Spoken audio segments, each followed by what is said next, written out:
नमस्कार दोस्तों, जय हिंद। आप सभी का हमारे इस चैनल पर हार्दिक स्वागत है। अगर आप कर्मचारी हैं, सेवानिवृत्त कर्मचारी हैं, ईपीएस 95 पेंशन भोगी हैं या आपके परिवार में कोई पेंशन का लाभ प्राप्त करता है, तो आज की यह जानकारी आपके लिए बेहद महत्वपूर्ण हो सकती है।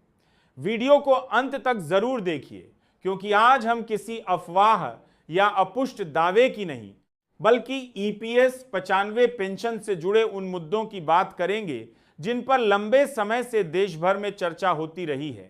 यदि आपको कर्मचारियों, पेंशन भोगियों और सरकारी योजनाओं से जुड़ी तथ्यात्मक जानकारी पसंद आती है तो वीडियो को लाइक जरूर करें, अपने साथियों के साथ शेयर करें, नीचे कमेंट करके अपनी राय बताएं और चैनल को सब्सक्राइब करके बेल आइकन भी दबा दें ताकि आने वाली हर महत्वपूर्ण अपडेट सबसे पहले आपको मिलती रहे। दोस्तों, जब भी ईपीएस 95 पेंशन की बात होती है तो यह केवल एक सरकारी योजना या मासिक भुगतान की चर्चा नहीं होती। इसके साथ लाखों लोगों की उम्मीदें, वर्षों की मेहनत और भविष्य की सुरक्षा जुड़ी होती है। कोई भी व्यक्ति अपने जीवन के कई दशक नौकरी करते हुए इस विश्वास के साथ बिताता है कि सेवानिवृत्ति के बाद उसे ऐसी आर्थिक सहायता मिलती रहेगी जिससे वह सम्मान के साथ अपना जीवन व्यतीत कर सके। यही कारण है कि जब पेंशन की राशि, उसकी पर्याप्तता या उसमें सुधार की चर्चा होती है तो यह विषय केवल आर्थिक नहीं बल्कि सामाजिक और मानवीय दृष्टि से भी महत्वपूर्ण बन जाता है। पिछले कई वर्षों से विभिन्न कर्मचारी संगठनों, पेंशन भोगी संघों और सामाजिक मंचों पर यह विषय लगातार उठाया जाता रहा है कि वर्तमान समय में बढ़ती महंगाई, स्वास्थ्य सेवाओं पर बढ़ते खर्च, दवाइयों की कीमत, दैनिक जीवन की आवश्यकताओं और जीवन यापन की लागत को देखते हुए पेंशन व्यवस्था की समय समय पर समीक्षा होना आवश्यक है। दूसरी ओर नीति निर्धारण से जुड़े पक्ष यह भी कहते हैं कि किसी भी पेंशन प्रणाली में बदलाव करते समय उसकी वित्तीय स्थिरता, फंड की दीर्घकालिक स्थिति और भविष्य की जिम्मेदारियों को भी ध्यान में रखना पड़ता है। यही कारण है कि इस विषय पर चर्चा कई स्तरों पर चलती रहती है।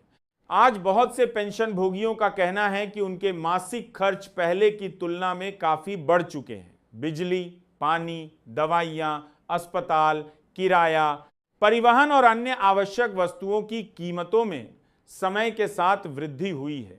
ऐसे में यह स्वाभाविक है कि सामाजिक सुरक्षा व्यवस्था को लेकर भी लोगों की अपेक्षाएं बढ़ी हैं। कई संगठनों ने सुझाव दिया है कि भविष्य में ऐसी व्यवस्था पर विचार किया जाए जिसमें पेंशन व्यवस्था अधिक संतुलित, पारदर्शी और समय के अनुसार समीक्षा योग्य हो। हालांकि यह भी ध्यान रखना आवश्यक है कि किसी भी प्रकार का बदलाव तभी लागू माना जाता है जब संबंधित प्राधिकरण या सरकार द्वारा आधिकारिक निर्णय लिया जाए। इसलिए किसी भी संभावित बदलाव को अंतिम निर्णय मानना उचित नहीं होगा। एक महत्वपूर्ण पक्ष यह भी है कि पेंशन केवल वर्तमान पेंशन भोगियों तक सीमित विषय नहीं है। आज जो कर्मचारी अपने कार्यकाल में योगदान दे रहे हैं वे भी अपने भविष्य को इसी व्यवस्था के माध्यम से सुरक्षित देखना चाहते हैं।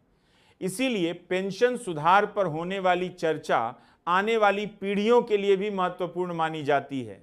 यदि भविष्य में कोई सुधार होता है तो उसका प्रभाव केवल वर्तमान लाभार्थियों पर ही नहीं बल्कि आने वाले कर्मचारियों पर भी पड़ सकता है। इसलिए इस विषय पर संतुलित, तथ्यात्मक और जिम्मेदार चर्चा आवश्यक है। इसके साथ ही यह भी महसूस किया गया है कि कई बार लाभार्थियों को प्रक्रियाओं की पूरी जानकारी नहीं होती। आवेदन, रिकॉर्ड, दस्तावेज, सत्यापन और अन्य औपचारिकताओं को लेकर भ्रम की स्थिति बन जाती है।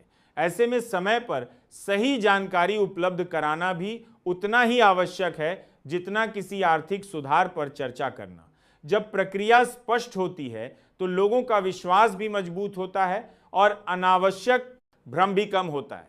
दोस्तों, सामाजिक सुरक्षा का वास्तविक उद्देश्य केवल आर्थिक सहायता देना नहीं बल्कि व्यक्ति को यह भरोसा देना भी है कि उसके जीवन भर के योगदान का सम्मान किया जाएगा। इसलिए पेंशन व्यवस्था पर चर्चा करते समय केवल राशि नहीं बल्कि पारदर्शिता, समयबद्ध प्रक्रिया, सरल व्यवस्था, बेहतर सूचना प्रणाली और सम्मानजनक जीवन जैसे पहलुओं पर भी विचार किया जाना चाहिए। कई विशेषज्ञ भी यही मानते हैं कि भविष्य की सामाजिक सुरक्षा व्यवस्था में तकनीक का उपयोग इस प्रकार होना चाहिए कि लाभार्थियों को सुविधा मिले, अनावश्यक जटिलता नहीं। अंत में यही कहना चाहेंगे कि ईपीएस 95 पेंशन को लेकर जो भी चर्चा चल रही है उसे तथ्यों और आधिकारिक जानकारी के आधार पर समझना सबसे उचित होगा। किसी भी वायरल संदेश या अपुष्ट दावे पर भरोसा करने के बजाय आधिकारिक अपडेट का इंतजार करना चाहिए।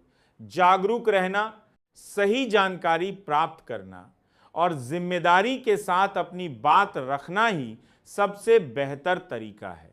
यदि भविष्य में इस विषय पर कोई आधिकारिक निर्णय लिया जाता है तो उसकी जानकारी संबंधित माध्यमों से सार्वजनिक रूप से उपलब्ध कराई जाएगी। अगर आपको यह जानकारी उपयोगी लगी हो तो वीडियो को लाइक जरूर करें, अपने सभी साथियों के साथ शेयर करें, नीचे कमेंट करके अपनी राय जरूर बताएं और चैनल को सब्सक्राइब करना बिल्कुल न भूलें। धन्यवाद। जय हिंद।